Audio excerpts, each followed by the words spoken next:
We have some breaking news at the top of the hour. A relative has confirmed to KIMT News 3 4 children are dead following a house fire in Mason City. KIMT News 3 Samantha Soto will join us live with the latest updates at this hour. And there is an end in sight when it comes to all of the snow, and it's getting closer. With only a few isolated rounds of flakes left to go, our next big weather story becomes the cold. I'll tell you how low we'll be going coming up. And a man is found dead in a shed near a Rochester church. We'll have more on the suspected cause of his death. KIMT News 3 First at 4 starts right now. KIMT News 3, coverage you can count on. This is KIMT News 3's First at 4. Good afternoon, and thank you for joining us for KIMT News 3 First at 4. I'm Jessica Bringy. We want to start this afternoon with breaking news in a developing story about a Mason City house fire this morning. A relative has now confirmed to KIMT News 3 that 4 children have died following the blaze. Take a look at this video from our live eye in Mason City. The fire broke out at around 5 a.m. at a home in the 500 block of North Washington Avenue. Multiple victims were rescued from the home and 6 patients were taken to the hospital with burn injuries. A relative again has confirmed that 4 children are dead. KIMT News 3's Samantha Soto is live from Mason City and will be joining us in the next 10 minutes. Stay with KIMT News 3 on air and online for the latest details in this case. And we are also continuing to follow a story we first told you about at midday. A 59-year-old man's body was found in a church maintenance shed on Tuesday.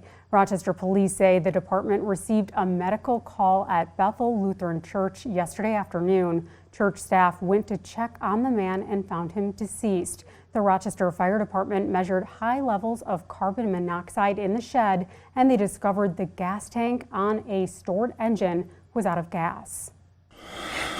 New at 4, a man enters a guilty plea in a Rochester murder case. Derek Days and Nautica Cox, both from the Twin Cities, were accused of shooting and killing Todd Banks Jr. in June of 2021 in Rochester.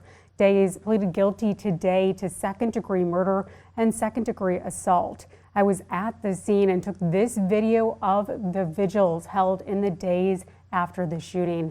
Police say Banks and another man were shot after a fight over a dice game. The other victim was critically wounded but did survive. Cox has pleaded not guilty to 3 counts related to the shooting. His trial is set to begin on December 12th. All right, switching gears here, checking in with KIMT Storm Team 3 meteorologist Sarah Knox. Sarah, the kind of another cold, miserable day. Yeah, especially this morning. The roads were treacherous once again, but I am very happy to say that most of that activity, at least for now, has moved out. Maybe some very tiny flakes floating around, kind of blowing through the area too, but we are seeing some drier air finally start to move in.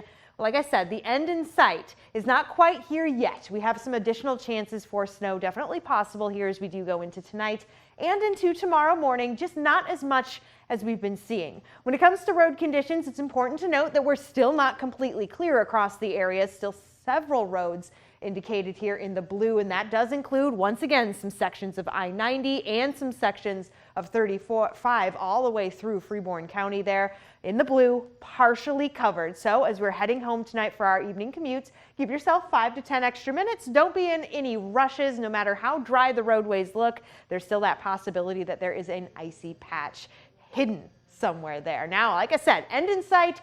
That means that the snow is going away, but the cold is coming. We'll be talking about both coming up. So Jess, it's back to you for now. All right, thank you, Sarah. This morning, community members who support the Boys and Girls Club of Rochester were honored during the annual Breakfast of Champion event, formerly known as the Heroes Breakfast. Meteorologist Sarah Knox and I were fortunate enough to MC the event, which featured speakers such as Rosalind Moore. Rosalind attended Boys and Girls Club of Rochester for more than 10 years and was named Rochester's Youth of the Year. She later became Minnesota's Youth of the Year. Breakfast of Champion Award winners include the University of Minnesota Extension's Master Gardeners as the Service Champion. Ultra Federal Credit Union was honored as the Bright Beginning champion, and the community champion honoree is Mayo Clinic. Congrats to all the champions, and thank you for letting KIMT News 3 be a proud sponsor of the event. Still to come, we have more details on that Mason City house fire that killed 4 children earlier this morning. KIMT News 3's Samantha Soto will be live in Mason City with the latest on the blaze. And later, Olmsted County Public Health is outlining the needs of the community. KIMT News 3's Alec Oz joins us live with more on their most recent report. Plus, suspicions Russia fired the missile that hit Poland are now easing. I'm Deborah Alfarone in Washington with the latest on that deadly blast and what NATO members are saying. KIMT News 3, first at 4, the area's most watched afternoon news. Your local news with KIMT News 3's Jessica Bringy. Tracking storms with Storm Team 3 meteorologist Sarah Knox. This is KIMT News 3, more local news that is happening right now. We are coverage you can count on.